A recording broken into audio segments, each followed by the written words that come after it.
বিগত অন্তর্বর্তী সরকার গুম তদন্ত করার জন্য একটি কমিশন গঠন করেছিলেন। সেই কমিশনের কাছে অনেকগুলো অভিযোগ জমা পড়ে। সেই অভিযোগগুলোর মধ্যে যাচাই বাছাই করে তারা দেখেছেন তার মধ্যে 1569টি অভিযোগ সত্য।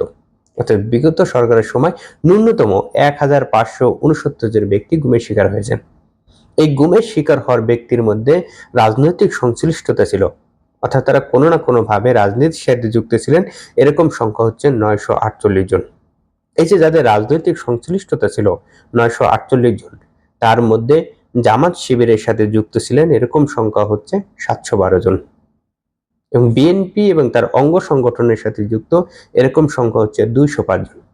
সংখ্যাটা খেয়াল করেন, জামাত শিবিরের সাথে যুক্ত সংখ্যা হচ্ছে 712 জন, বিএনপি এবং তার অঙ্গ সংগঠনের সাথে যুক্ত এরকম সংখ্যা হচ্ছে 205 জন।